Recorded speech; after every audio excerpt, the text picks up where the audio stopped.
Boys and girls, this is Jerningham here, ladies and gentlemen. More than 72,000 assaults on NHS workers' staff over the last 4 years. What does this mean? Well, I'll tell you what it means. Some members of staff get assaulted in hospitals, like from the patients, or some members of staff probably assault the patients, but not most of them don't do that.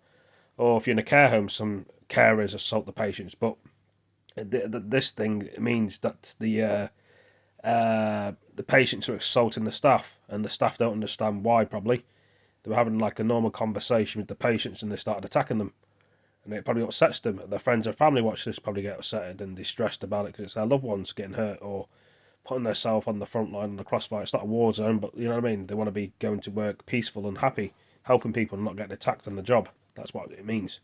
But anyway, let's play the video and see what we think about this, guys, girls, ladies and gentlemen. Some of you may agree, some of you may think it's silly. But it is. Let's play the video. Their job is to nurse and comfort others. But Leanne and James have both been assaulted by patients. I was having a conversation with him. The conversation was absolutely normal. He's been pleasant all day. And then he just turned around and spat in my face. This was in the height of the COVID pandemic. I was talking to a colleague and I suddenly felt a hand on my crotch area between my legs.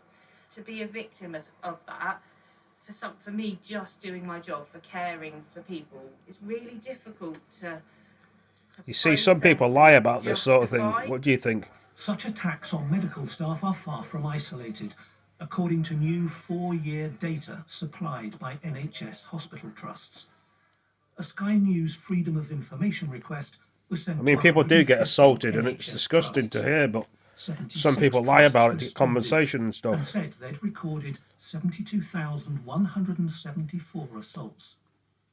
Half the trusts said they'd reported only 3,161 assaults to police. That's 8.6% of all their assaults. Of those trusts, 23 kept a record of police action in their cases. They had nearly 19,000 assaults. They referred 1,289 to police, and only 458 resulted in a police caution or a court hearing. The decision to report an assault isn't always straightforward.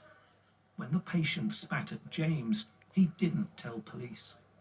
On that occasion, I didn't pursue any charges. The gentleman was at the end of his life and confused.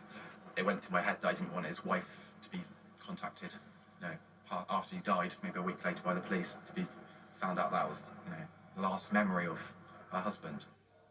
The government told us it was working to protect NHS staff from violent patients and others and ensure quick and effective punishment. It is shocking, and we're seeing increasing numbers now where NHS staff face abuse and aggression in the workplace. I think it's important to put into context, though, that sometimes these patients could be unwell, particularly with mental health problems. The BMA has actually called on the government to increase the penalty for common assault from 1 to 2 years for NHS staff and public sector workers, and we're waiting for them to act on that. Is there a sense that some staff see assault as an occupational hazard?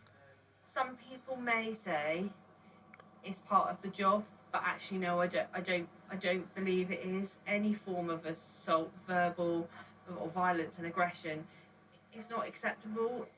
And it doesn't just affect hospital If you want to watch staff. this, you can do, but that's the next video. UK family doctors, But this is just one video I'm doing. 4 had faced a rise in verbal abuse or aggression during the coronavirus pandemic. Martin Brunt, Sky News. Anyway, guys and girls, ladies and gentlemen, what do you think? Do you agree with what's been said? Do you think more could have been done? This is in Bournemouth in the UK, obviously. Anyway, I better go. Thank you for joining me, and yeah, take it easy.